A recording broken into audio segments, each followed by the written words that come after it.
been his matchup, the upsets in. I think when he has momentum and stuff going for him, I think matchup-wise, I actually favor a little MCanning, but overall StarCraft player, I actually favor DisK a little. Okay, all right. So let's see what happens here. As in the top right-hand side in the red trunks, it is for AE Esports, DisK. Apprentice, that is, Apprentice Esports. Yeah. Down here in the bottom left-hand side of the map, the blue Protoss player who's wearing a USA jersey, it is MCanning. MCanning. So DisK, you think is more better than MCanning for sure, but MCanning is accelerating with a positive velocity. Well, I mean, positive velocity is all relative to the direction that the positive base is, right? Like, depends on where your axis is. I don't know. Because you could rotate your axis and suddenly positive is negative. True. So yeah, I mean, yeah, we're using our linear time perception as the basis here, and as such, positive would be forward in time only. You can't rotate the time. It just reminded me of one of my favorite like responses to something, where someone's like, I always forget what the exact setup is, but it's like, yes, assuming time is linear, like, yeah, this will come to pass. Yeah. Assuming time is linear. Assuming time is linear, we will find out who's going to win this game soon. This is true. I mean, wait. You have an issue with that statement, don't you? No, I don't. Oh, okay. I said it. That's good. Wardy's having an aneurysm right now. He is having an aneurysm. He's like screaming, like, guys, please stop. Wardy very rarely unmutes himself for us. Yeah. It's like we can talk to us where nobody else will hear it. Yeah. He very rarely unmutes himself and tells us to stop talking about something. Yeah.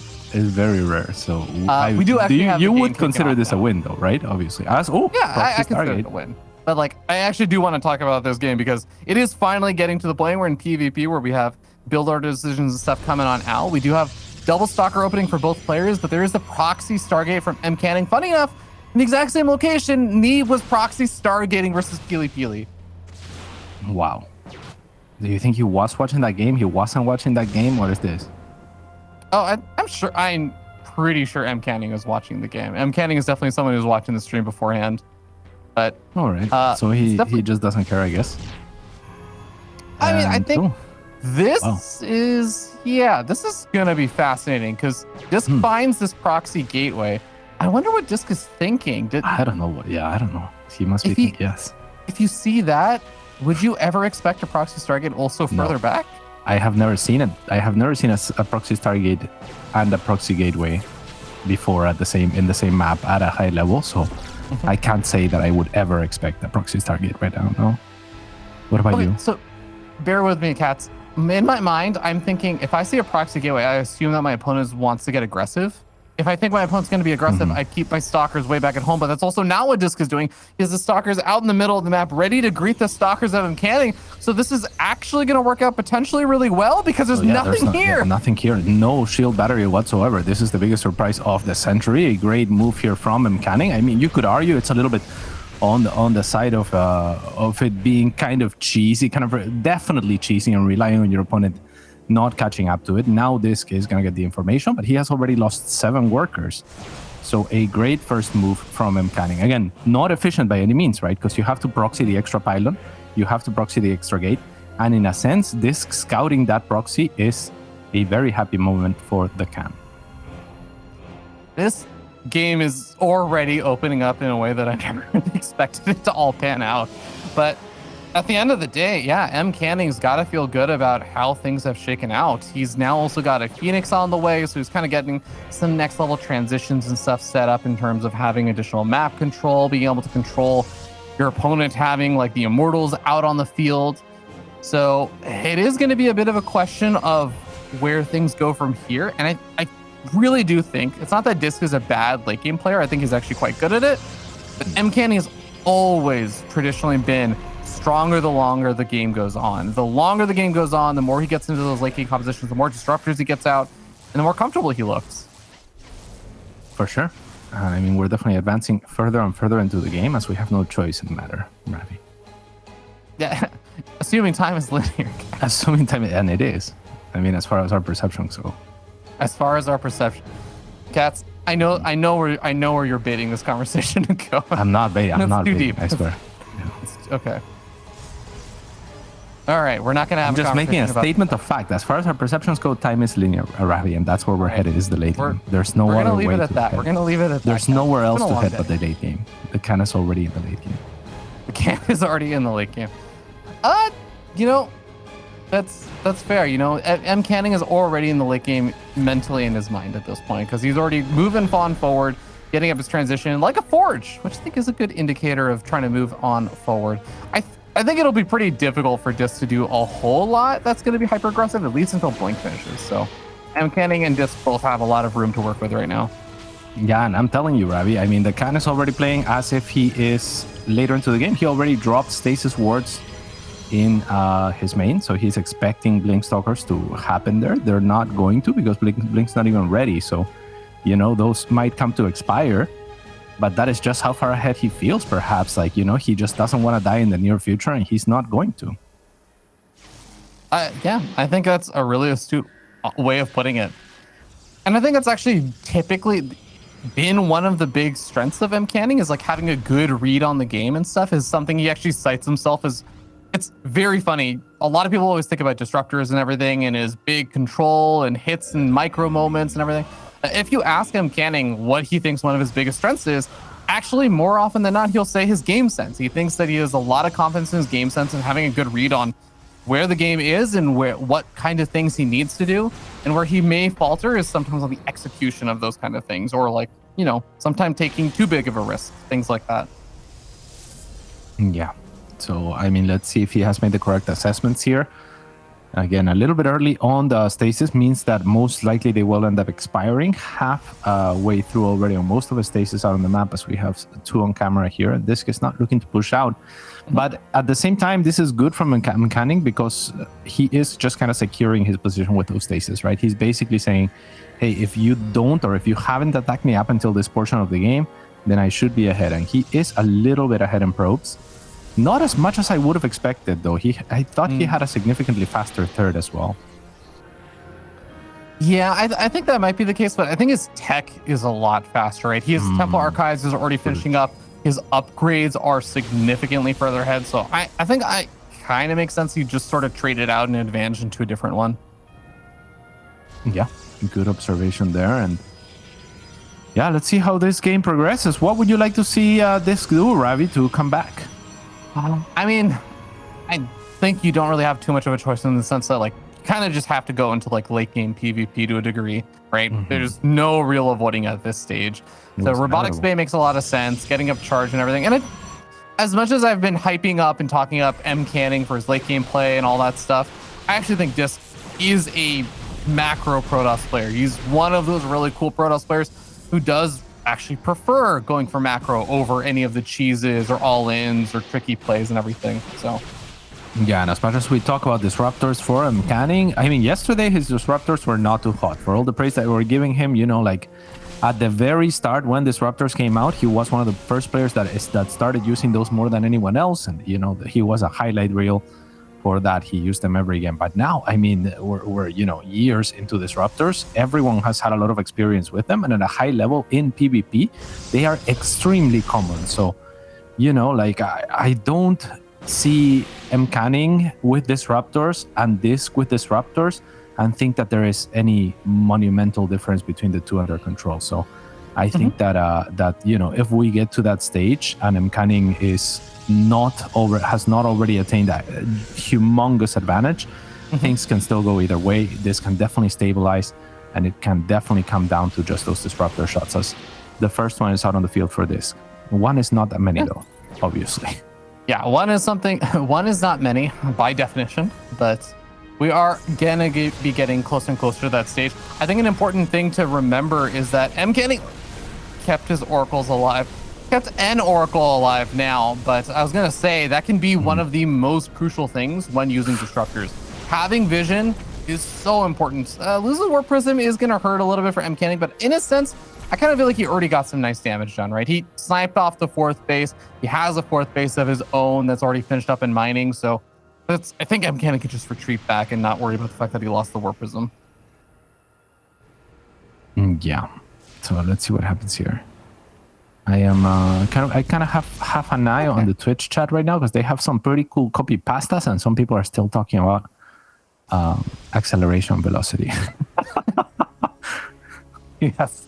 And 1 or 2 people noticed that I'm also copy pasting.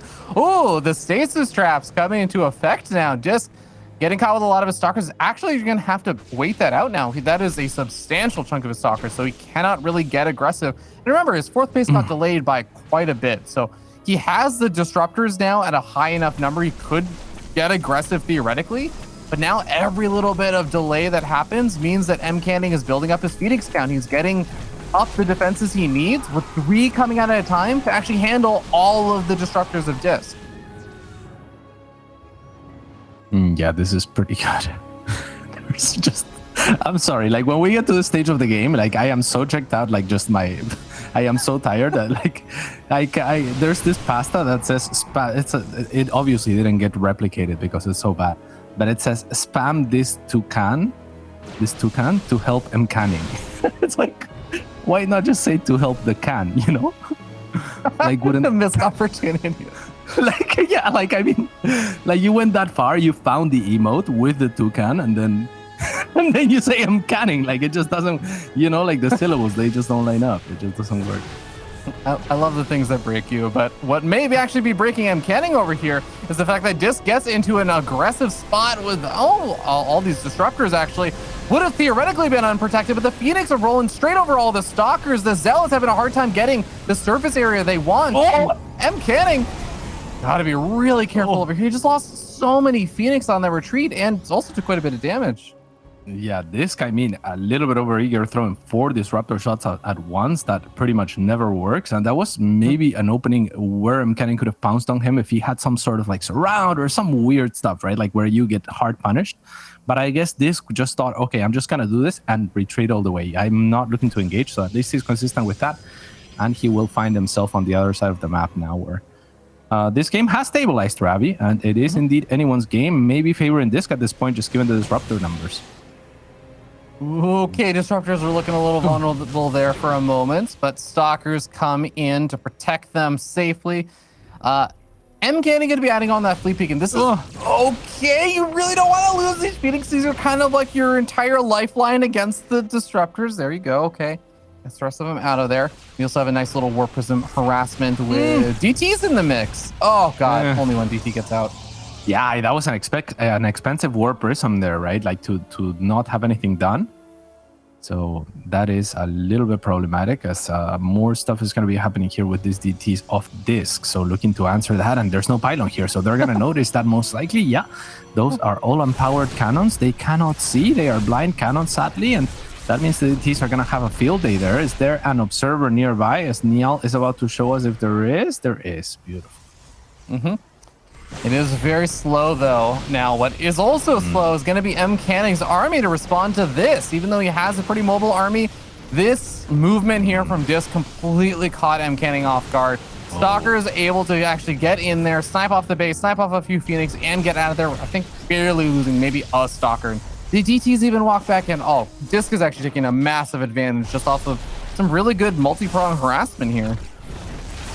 Yeah, this is really, really rough now for the Khan, as he has just been taking a little bit of a beating in the last couple of minutes, and these disruptors are... Oh, these disruptors! They're all exposed! Ravi, maybe now is the opportunity. Blink forward here from DisK is gonna happen, and promptly, but not promptly enough. A lot of those disruptors are gonna get taken down, and an opening for the Khan here. A little bit of a 3-2-2, as they say in other areas of the internet.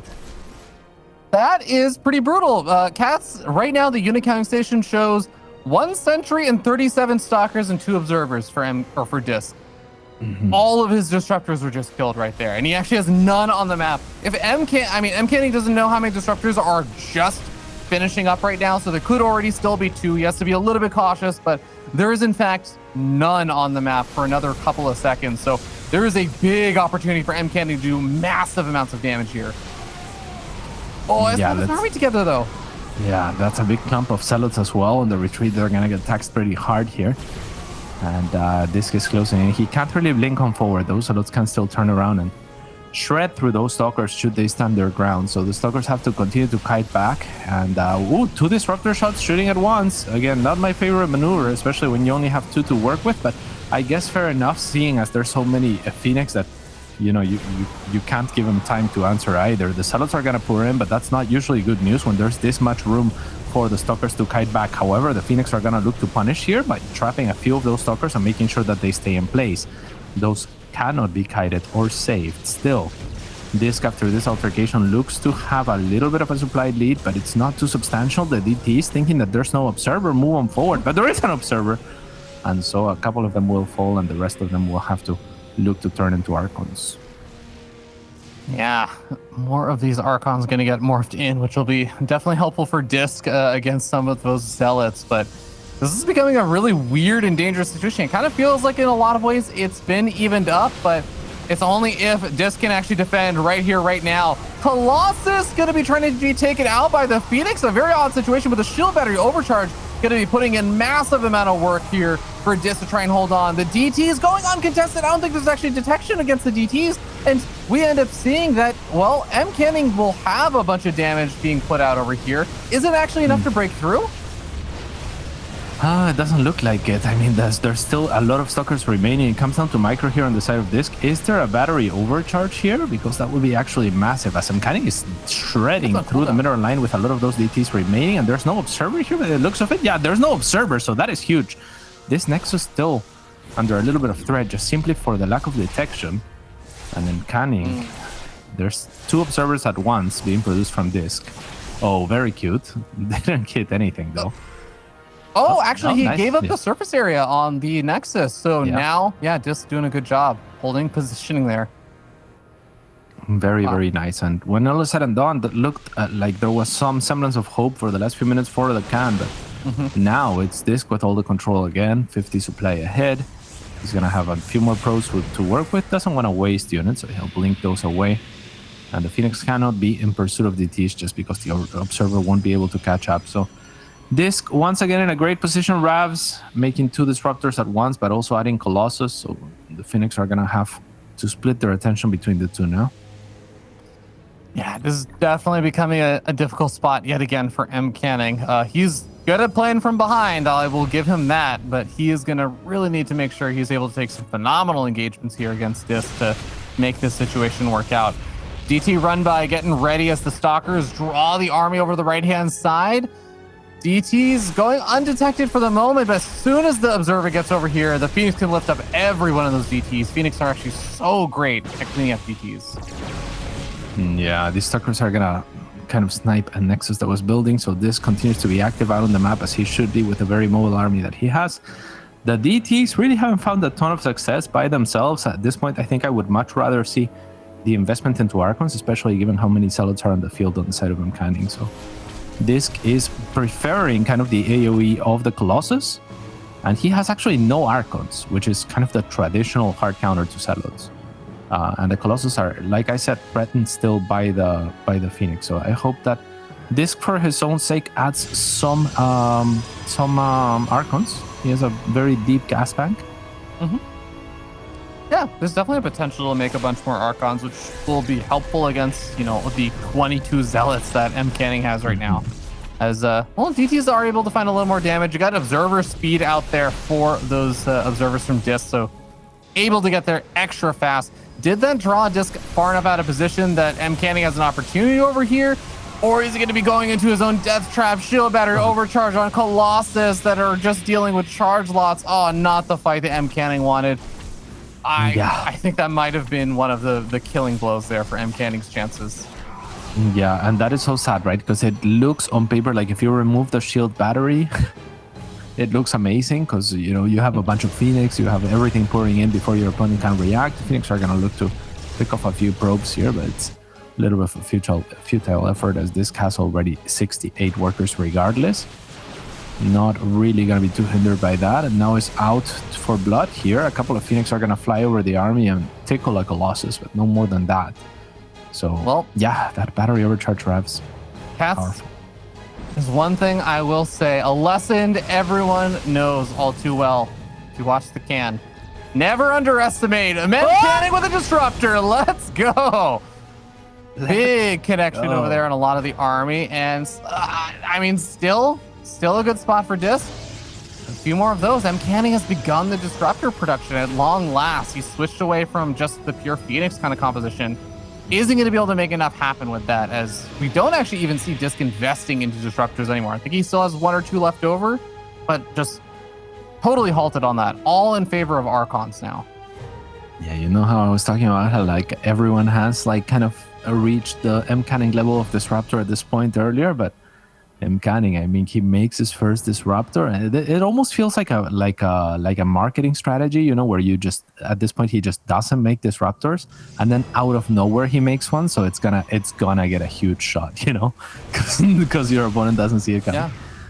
And then he's like, yeah, got it. I know you're kind of joking, like from a marketing perspective or just like an enjoyment perspective. I totally agree, but I mean, I would absolutely not doubt if MCanning walked into this first game and said, everyone always thinks that I'm going to make disruptors, so I'm going to not make disruptors the first game. And then kind of gets put into a position where he feels like now he needs them. So he's going to end up being able to try and make some defense happen over here. This is going to be like training with weights. Not even training in with weights, more just like kind of playing to his image, I would say. Like playing to his image, not for like the public, but for his opponent, right? He thinks DisK will probably assume that I'm going to go for disruptors, so I will just go for Phoenix instead, because he's going to try and bring it to Disruptor Wars or something. But then the question is, why does he end up making them? Because I think he made them because he realized he was really far behind. Okay. That's my guess. Yeah. So he wanted them in the end, because in the end, that's cool. I mean, like, let me ask you this, Katz, as like a, you know, former professional player and everything. When you feel like you're doing poorly and everything, or you're feeling like a little bit more down now, do you usually go to something you feel super out of your comfort zone, or do you usually go to your comfort zone? I think you go to disruptors. Yeah. I think AOE is good, you know, like because you're behind. Oh, this is StarCraft. Like, yeah, like in StarCraft in general, yeah. Like I would go Infestors if I was behind. Earlier, actually, Epic, for example, touched on it in the interview. He was saying how like when he sees Infestors, a lot of the time it's because the Zergs feel like they're behind. It's reasonable, it makes sense, right? Because they are AOE units, so they have the capacity, the possibility to hit more stuff. Whereas if you make the same units as your opponent when you're behind, then you just have less stuff than them, and then there's no opportunity to turn it around. So you want the more volatile units, and disruptors are as volatile as it gets. So I agree with you. I think they're one of the greatest comeback units in StarCraft 2. One big shot can bring you back into the game. Ooh, MCanning leading out a few disruptors there. Nice shot from DisK.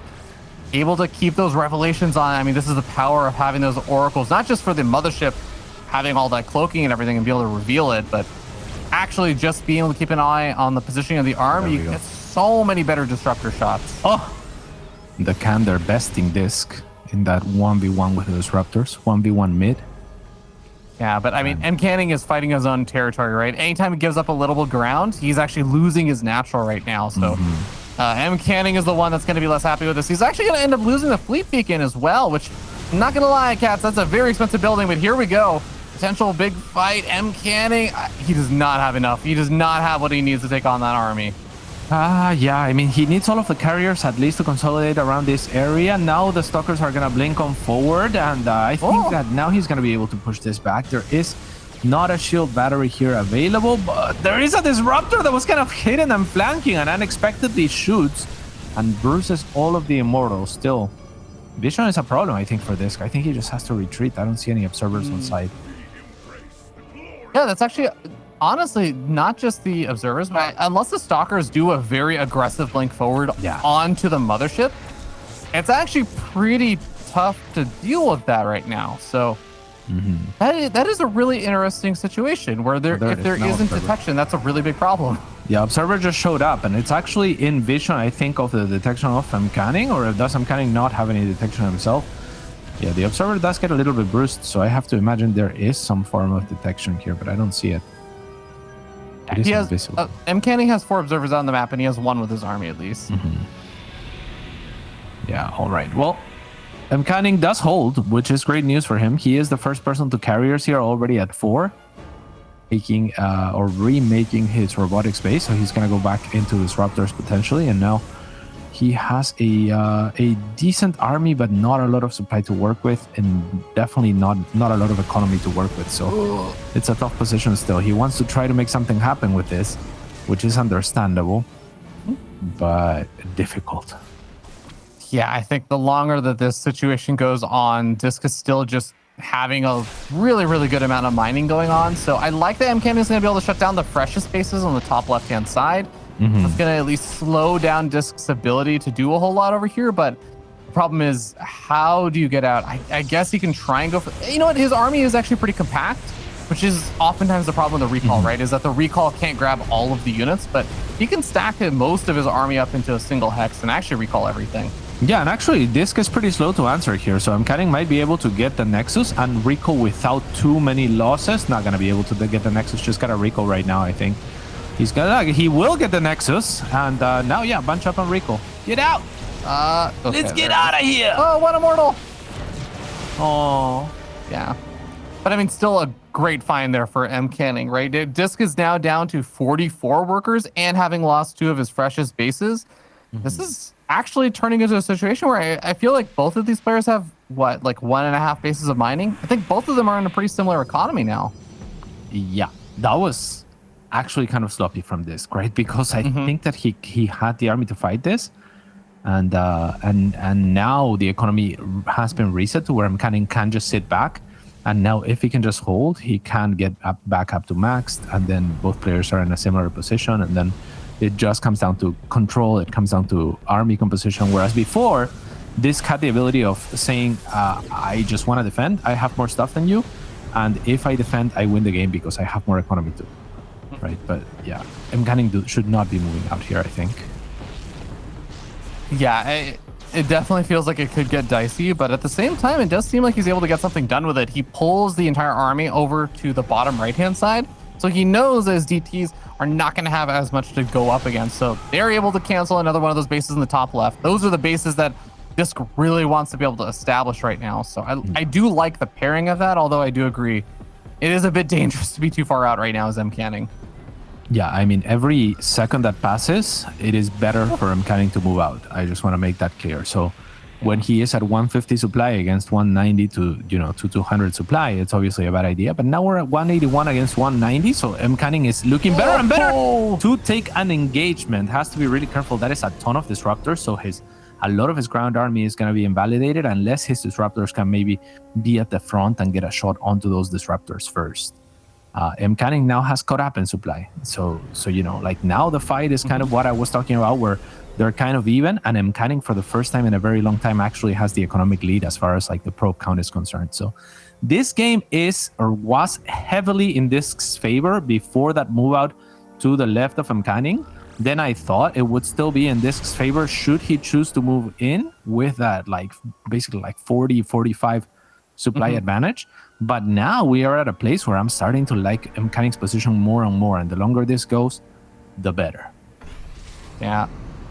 Paths is a scary spot, and I feel like it may come down to the disruptor hits. That actually may be what this game comes down to, which is really scary. DisK setting up with a disruptor on the top right-hand side, setting itself a little bit apart from the army, might even be coming in for a flank position. There was like 6 Zealots and 2 DTs, and there were like 6 disruptors that were trapped behind. It's a huge disruptor drop ramps, and all of the disruptors are DisK have evaporated. One second disruptor, great micro from MCanning to move his disruptors away from that, repositions, and actually takes a Colossus as well, or at least versus this one. I think he took another one too, and that means MCanning is now massively ahead in this game from the back of that one wonderful disruptor hit, and DisK being unable to answer. Now army complexity in his favor, economy in his favor. Yeah, he's just done it. That was unbelievable. That was massive. That was MCanning. And now we end up having a situation where, like you said, MCanning is massively ahead. He has this Sky Toss army alongside the Disruptors. The Disruptors prevent the Stalkers from just aggressively blinking forward underneath the carriers, underneath the Mothership. And the Mothership and the carriers make it so that the Stalkers have to do something. They can't just sit back. So it becomes a really, really difficult spot now. That DisK doesn't really have the ability to just push back his opponent's Disruptors as well. DisK is not down and out just yet. He still has 3 Disruptors of his own. This is still a game, but it is a tough one for, I would say, DisK right now. I think so as well. I mean, his army looks so basic, right? So even though he has so much supply in it, it's I mean, if we open the army tab, we see that actually in minerals it favors DisK, but it's a much gas heavier army, much more complex, much more techy army on the side of MCanning. And that means, you know, like Zealots, for example, versus Archons, right? Like technically the Archon is 2 High Templars. So, you know, how much are High Templars? 100, 150, right? Or 50 minerals, 150 gas. 50, so that's 400 per Archon, basically, resources, right? So yeah. So, you know, like 4 Zealots, also 400 versus 1 Archon, probably not the type of trade that you want in this massive engagements, because obviously you're not going to have just 4 Zealots against 1 Archon, right? So the AoE of the Archons adds up onto the greater clump of Zealots that there is. So there is going to be a very difficult set of engagements here from the army of DisK. He needs these 3 Disruptors to come in clutch revs. Oh, okay. There's one good Disruptor hit. Manages to find actually like a Disruptor and also pop in one of those Archons quite a bit low hit on HP now. Still, honestly, I honestly think this is still a tense game. I think MCanning in a lot of ways has brought himself back in, has put himself in a good position. But at the same time, I do think DisK still has the tools he needs in order to make this game work. Because if he does manage to take out a big chunk of the Disruptors there for MCanning, then the Stalkers for DisK can blink underneath this army. And if they're just able to blink underneath the army and go freely onto the carriers, onto the Mothership, I actually think that DisK can win this. That was a great shot from that one Disruptor. Actually, it takes 3 of MCanning's Disruptors. And with that, DisK gains a little bit of a positional advantage in that fight. Like, MCanning not playing as far forward as he maybe could have been in that situation. He's kind of evacuated. I think maybe F2'd that DT back to his army, which is a bit of a problem because it was doing so much damage to the probe line. Now it turns around and it's like, hey, you know, you were supposed to stay there. And 2 more Disruptor shots, massive. Loses another Immortal or 2 over there. MCanning is at least going to be able to fire back with the carrier interceptors, which are able to snag 1 or 2 of the Disruptors there. But DisK, he's finding such good trades over here. This is actually one of the biggest problems when you're the Disruptor player or you're relying on Disruptors and you're on the defensive, is you just actually don't have that much room to move around and not just give up ground and suddenly have one of your bases exposed. You have to be really, really cautious about how you engage and try to meet the army a little bit further forward so that you actually have the room to move back against the Disruptor shots. Yeah, and DisK had great positioning there, right? Like, we had the Disruptors of this kind of sticking out from the rest of his army, which means that if they are forward facing and, like you said, your opponent has their backs up against the wall, it is kind of easy to land those hits, right? Because you don't need to back away. If you fire first, you're gonna hit something in range, right? And your opponent will not be able to dodge it because they're losing actively their, in this case, the triangle third. So it is a very difficult position from MCanning. Dislodging Disruptors, when they get into position, are basically kind of like siege tanks. They are very difficult to move away from your base. And now DisK with a pretty sizable army, and yeah, I don't know who wins this, to be honest. It's close. Yeah. Saw a rare chat message that made me chuckle. Is this the longest surviving mothership in StarCraft history? I know. I mean, this mothership has been paying huge dividends for sure. Yeah.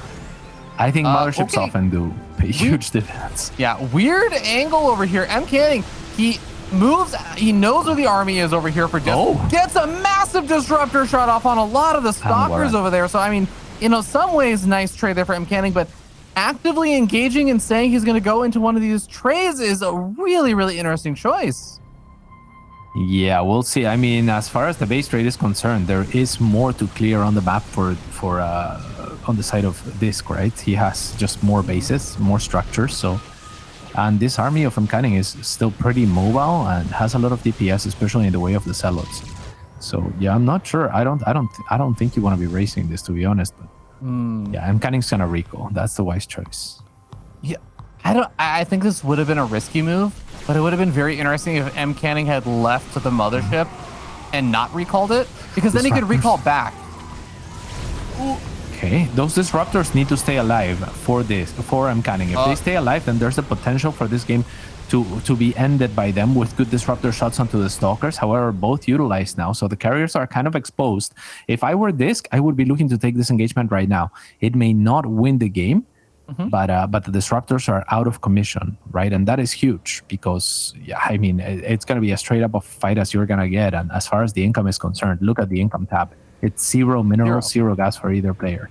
So if you don't find those openings where you're not having to contest with a game with a low ground army, then I don't know when you're going to look for a fight, because maybe he just doesn't want to take any fights. Maybe he just wants to outmaneuver and kill his opponent eventually because he thinks his distant mining is better.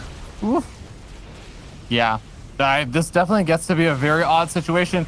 We're going to see MCanning trying to force this army back. He actually almost manages to snag one of the disruptors, but the carriers isn't quite able to do so. Those disruptors getting really far away from DisK's army. If MCanning realizes this, he can actually just pounce on them with the interceptors and the carriers that aren't really afraid of anything here. But he doesn't know how far out the army was.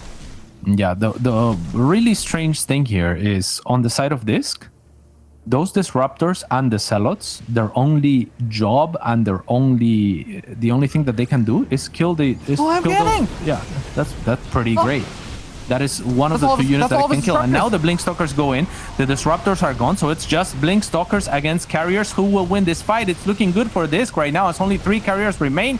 Another Blink forward. The carriers will go down, and a single G added by 2 more Gs to make it 3 Gs on the side of MCanning will close this out. A bananas game.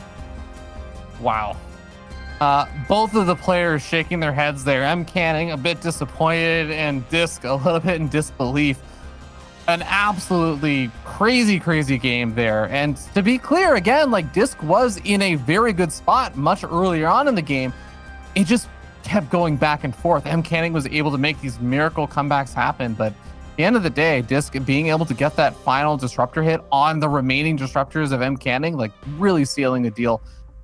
I said it before, Cats. I think the winner of that first game is the one that wins this series, and I think I'm feeling DisK now. Yeah, Biomov used this word multiple times during his broadcast, and I was like, I'm gonna Google that word. It looks pretty good. That was a Pyrrhic victory, and it really was. I mean, for DisK as well, just mentally, like, he won, but he doesn't feel like he won. Like he lost so much in that process. It feels like, yeah, if we were to keep score in that game, it would have been like, like almost a tie, but maybe 11-10 in favor of DisK. He throws the final punch, and his opponent finally falls. But there were so many throws and counter throws. It takes 2 to tango, right? It's not just one player playing so great that they should come back into a game. It's also the other player making major blunders, and I think DisK, in his nodding, he takes account of that. He says, wow, like, I almost threw that so many times. I'm sure it's a mix of relief and damn, like, I didn't play well for some portions of that. Yeah, I think what's really interesting, I've said this again about both these players. They're both streamers, and both of them, a large chunk, if not a vast majority of the StarCraft they play is on stream, and both of them have effectively said that. So it is interesting and cool that we've seen both of these players and how the majority of their interactions are with StarCraft. And DisK is absolutely exactly the kind of player that you were talking about, where he will be the smile and nod and kind of shake his head and think like, oh man, I was dead in that game. Like, I had that game, and then I started throwing, and like, this almost fell out of my grasp. I got a little bit lucky here or there, and it does kind of carry over into the next game. I think both of these players do carry over a lot of those feelings into their following games. Without a doubt, I think everyone does. It's very difficult to shake those feelings, right? And the bottom left-hand side, Meow is gonna get mad. It's MCanning. Meow is very mean whenever we I can't imagine the intros. I can't imagine y'all being mad or angry or mean. Over here, in the top right-hand side, we have the red Protoss player sitting up on 0. He is DisK from Apprentice Esports. I mean, Neil must have done like 30 spins on that Nexus I know. before you I thought about waiting it out a little bit longer. Yeah, that's incredible. But yeah, I mean, yeah, I think it's very difficult. It's kind of like with people say like meditate, right, and just clear your thoughts. You can't so easily do that, right? You can't clear your thoughts very easily. That's the difficult part. I do think there are. I totally agree. Like you can't completely do it. I think there are people who are better at it than others, right? And we can definitely point to some examples of players, especially I think a lot of the really well experienced competitors. Like if you talk about like a Cyril.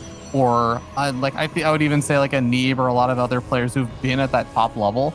I think a lot of them, they can have a really tense first game or something, and then they're able to do that mental reset and go into the next game, and they actually look like they're still playing pretty unaffected. Maybe it's affecting them a little bit, but they're overall pretty good about it. I would say like I love both these players. I think they're phenomenal players. This is good and bad, but like I think they do carry over those feelings more than many other players do. Yeah, actually for me, a lot of it, yeah, it is experience, and a lot of it is just kind of like personality and like the way that the players approach the game. For Cyril, for example, I don't see him as a just shake it off player. I think he's just that good that even if he's overloaded, he can still perform. But this brings back. Yesterday we were talking about, for example, Harstem versus Cyril, and I think it was CG or Wardicio. Someone brought up how Harstem hasn't won in like 6 years versus Cyril, but he won like most times before that when he took a map. If he took a map, he ended up closing the series more often than not, which is a crazy statistic actually against someone like Cyril. And every other time it was just 2-0, 2-0, 3-0, and he never stood a chance, it felt like. So but I think there's definitely something to just the amount of experience. I also think, like there's players who are just more emotional and more likely to be captivated by their thoughts, and there's players like Laser who you can ask him in interviews are not actively thinking in game. They are just going through the motions and getting in that flow state as much as possible. It's just, yeah, but I agree with you. Some people have an easier time with it. We do see a kind of tough situation over here for MCanning. This is what happens when you go double sentry after the first two stalkers, and it means that we have a weird spot where MCanning doesn't have quite as much firepower over here, but with a couple more sentries coming on forward, he will have just enough to actually push this back. DisK really going hard for that shield battery, though. May have signaled to MCanning that DisK is looking to get aggressive over here. He has more stalkers coming in to reinforce. He is looking to potentially end the game right over here. Gets all of the stalkers. 2 more stalkers get warped in the main, but is it enough? It looks like he gets a hold of the low ground. There's a couple of really brute stalkers, but this is not enough. And MCanning knows that he's gonna pull probes, which is a great move actually, and prompt enough that his units still have enough HP that the probes can tank for them. If this shield battery can make it out, if this stalker can survive, maybe the can stabilize. There's not reinforcements on the way at the moment for this. There's 2 adepts that have been kind of AFK to the side. So, if DisK somehow loses this, he could have definitely won just by moving this to other. They've been just chilling there, but it looks like he has plenty regardless.